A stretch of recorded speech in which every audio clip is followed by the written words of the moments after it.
All right. So in this module, we're going to learn about how we approach cardio in a fat loss program. And you're going to walk away with the key tools in terms of how you can do cardio that best incorporates with a fat loss program. Okay. And you're also going to learn why steps is the smartest fat loss tool that you're ever going to actually use. Okay. So we're going to start off with a bit of what a lot of people making the mistake on in terms of when they first start their fitness journey. So I'm going to start with my own story. So when I first started my fat loss journey, I thought that putting more energy into my workouts, into my cardio, and just putting more energy output was going to result to actually burning off this fat. So I would do these long, intensive ab sessions and do cardio for hours and hours and hours. In university, I actually was swimming with the varsity swim team. And I was probably doing the most amount of cardio I was ever doing my entire life. And yet, I wasn't in the best shape of my life then. I still had stubborn belly fat. I did not have a lot of muscle mass, and I was quite skinny actually. And I was almost skinny fat at the time. And for me, what I thought was push harder, do more cardio, expend more energy, and blunt force my way into fat loss. When I understood how fat loss worked, I started to learn how to be more intentional with my fat loss and use cardio more as a tool to a greater program than just trying to oversimplify things and thinking that if I just put all this hours into cardio, that I was going to get the body I wanted. It wasn't true. It actually ended up crashing my body, and I ended up suffering a host of health problems, and my hormones were all messed up because I was chronically overtraining and putting too much stress on my body, and I was not able to stick with any type of diet that I was trying to get myself on. And we want to use cardio as leverage. So we're focusing on steps, which allows us to actually be able to eat more, and we're still going to lose the weight, and the end result will lead to better sustainability, better compliance in our fat loss program, and better results. And I'm going to get into why that is and show you the science in the next couple of slides here. So what does 10,000 steps actually buy you? 10,000 steps buys you 350 to 500 plus calories per day every time you do it. If you think about what you can get with 350 to 500 calories, that's an entire, burger. That's an entire meal that you can actually add into your day. And the best thing about steps is that its recovery demands on your body is very low. That means you can do it every single day and you don't need an extra day or two to recover from it like you might from a workout session. You can't train in the gym 7 days a week. You need to recover because going to the gym has a lot of recovery demands, right? But with steps, it doesn't. So you can do it every single day. So it's a very cheap source of being able to burn calories at very little cost. So this is actually one of the highest leverage decisions that you can do during a fat loss program, by far none. It allows you to eat more. It has very little recovery demand. So that means you're not going to spike your appetite, and it burns a solid amount of calories. We want to build from the bottom up. Our foundations in terms of our program should start from the bottom, which starts with our 3 sessions a week, focusing on compound lifts. More muscle means better metabolism, better hormones. It also makes sure that once we lose the weight, that we have the muscle there to help us look the best we possibly could, right? After that, we add in our lists, low intensity steady state cardio, which is our daily steps. 10,000 steps a day is ideal. If that's intimidating for you to start with just 5,000. Make it a range. At least hit and make a non-negotiable to hit 5,000 steps per day and try to get your way to 10,000 if you can. So this is your main fat loss engine, and these are the free calories that you can burn every single day. On top of that, you can add in a supplemental HIIT style workout, or if you think about like sports like tennis, hockey, basketball, etc. High rocks is another example that's very popular today. You can add those in. However, you want to keep them capped at 1 to 2 sessions a week maximum. And you want to keep these very controlled. Now, I'm going to explain to you exactly why in the next couple of slides of why that's the case. The last one is adding some extra volume. So this should be used as a last resort. So for example, going past 10,000 steps, adding an additional workout, these should be used as a last resort only during times where you do hit a fitness plateau. So it should be temporary and used as a last resort. Why is LIST the only cardio that just adds and doesn't subtract, doesn't spike your hunger? It doesn't steal your recovery. So your body does not go through a lot of systemic stress by going and doing your steps every single day. So that means you can do your steps every single day, 7 days a week, 365 days a year, and you get your free 350 to 500 calories every single day.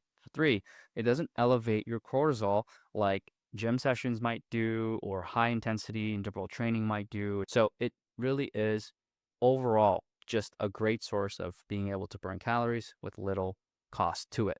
Last but not least, it can fit easily into your life. Going on a walk while you're on the phone, walking to work, walking to the coffee shop, taking the stairs.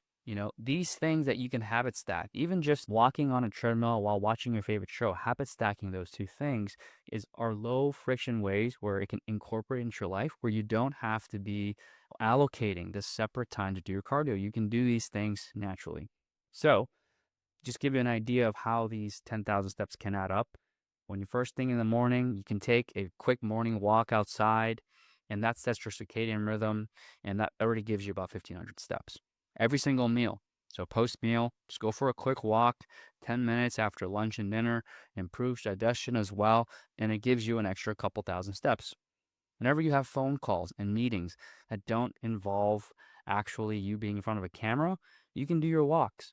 When you're talking to a client or even talking to your spouse, girlfriend, friend, if you happen to be on the phone, just walk around, right? Walk around, get your steps. Sometimes it might look silly when you're pacing around the house or you're outside, but ultimately those things add up. You can walk around in the gym. If you go to the gym after each set while you're resting and waiting for your next set, walk around the gym, burn some extra steps. Take the stairs, park further. An evening walk before bed can help calm you down and just closes off your day. We're going to talk a little bit about HIIT now. So HIIT, think about HYROX, any type of intensive sports, basketball, hockey, tennis, etc.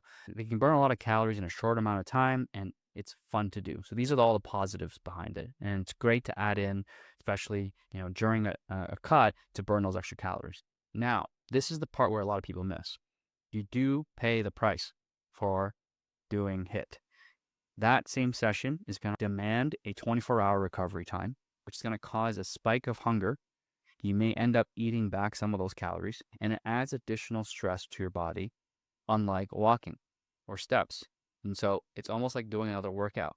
Because of that, we want to limit our HIIT to once or twice a week max. Anything more, and now you're going to have and accumulate too much fatigue throughout the week, and you're running the risk of not being able to stay compliant with the other aspects of your fitness program, with the other foundational things in the pyramid, like your workouts, your steps, etc. Okay? So, how we're going to do this, we're going to build our movement protocol so you can walk away with some wins today. Number one thing is try to get and hit 5 to 10,000 steps every single day. You can track this easily with a wearable. I personally like to use an Apple Watch or an Oura Ring. It's a great investment for you to be able to just basically have it done for you and track how many steps you're doing every single day. If you don't have that, then pretty much follow the framework I showed you earlier, or alternatively, it's equivalent to about 1.5 hours of walking per day. The second thing is continue to hit your foundational 3 strength training sessions per week. It's about 30 to 45 minutes each, focusing on compound lifts. This is the foundation that everything is built from to ensure that you have muscle while you're losing weight. If you want that plug and play system, you can download the Nexi app, the 7-day free trial, and you'll have your workouts plugged and played for you so you know exactly what to work on during the week. The third thing is you can use HIIT as a supplemental way to burn some extra calories, but cap it at 1 to 2 HIIT sessions a week maximum, or you run the risk again of too much recovery demands. So this includes sports, circuit training, interval work, HYROX. Do not exceed anything more than twice a week. Number 4 is rest days does not mean you don't do anything. Steps still happen on rest days. So they're not sit on the couch days, okay? You still want to be active. And the great thing, again, is even on rest days, steps don't put additional stress on your body like the other workouts do. So you can still incorporate steps even on rest days and even on weekends. Some of the times that you can deviate from your movement protocol is, for example, when you travel on the road, when you're traveling on vacation, client visits, conferences, whatever it is, these long flights, with changing time zones, and now you have hotel gyms. The way you can approach this is you can continue to do your 10K steps, all right, at least 5K. You can still have strength training sessions at the hotel gym, or worst case, do some body workouts, and you can optionally skip HIIT and start to take from the top as opposed from the bottom. So never skip your workouts and don't skip your steps, but you can remove some of the stuff from the top, which is your HIIT workouts. Okay, so those things you can remove on the times where you have to travel and you're really busy, because travel in of itself is quite stressful as it is. So totally understand that. You can remove some of the stuff from the top there, reduce your steps to even 5K. As long as you do those things, you'll be fine. The other time you'll change is during a plateau. So when you do plateau, you can increase your steps a little bit more. You can increase your volume a little bit more, so you can give yourself an extra stimulus to be able to lose weight. The third is during periods of high stress. If you have a busy quarter, if you are going through a season where you just have all these projects going on, maybe it's family stress, personal life, your sleep's suffering a little bit. Well, in that case, you want to actually reduce the amount of systemic stress overall on your body. And again, you're going to be removing HIIT, focusing on your steps and your 3 core lifts per week. This is called being adaptable. Even success in these cases is making sure that you're not going backwards, but you're still maintaining and you're still progressing forward towards your fitness goals. The last piece we're going to cover is looking at your blood work and understanding how your body is functioning as a whole will make a world of a difference that just flows upstream into everything. We take a bottom-up approach. If you think about the race car, so your programming and your nutrition are actually towards the top of the hierarchy. Before we even do that, we actually to start from the foundations of what's going on in your body.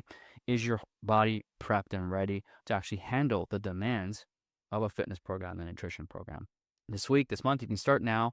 Set a goal, a step goal to start out. If you've just started out on this, start with just 5,000 steps per day, and your goal is to start to increase your daily step averages to up to 10,000. So go for your walks after dinner. These are easy ways you can get some wins real quick. You have a meal, go for a walk for 10 minutes. When you're on a call, try to go for a walk. These are things that you can just start to take and build some momentum. Take the stairs over the elevator. Build that rhythm.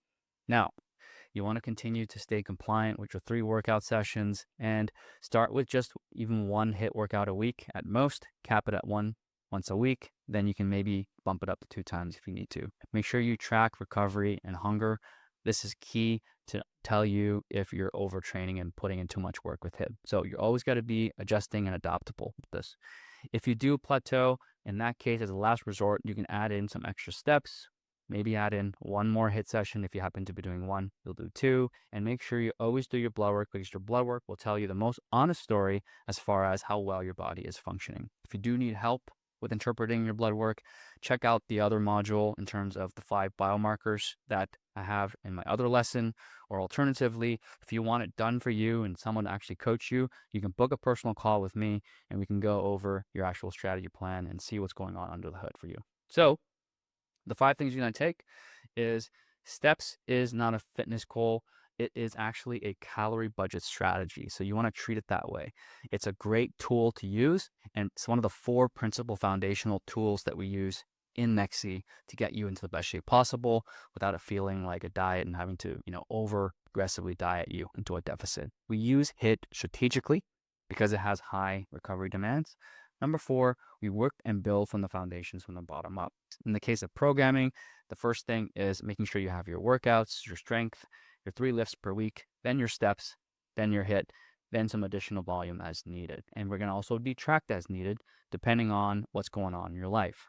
So last step is, if steps aren't moving the needle, the problem might be hormonal, not motivational. So you want to run blood work, which is actually a further foundational piece before programming. If you watch my earlier lessons, you'll know exactly what I'm talking about. Steps is the cheapest fat loss tool you own, so use it, abuse it, make it a part of your staple in terms of your fat loss goals, and I promise you, you will thank me later once you get to your lean physique and achieve your dream goals. Other than that, I'll see you on the next lesson.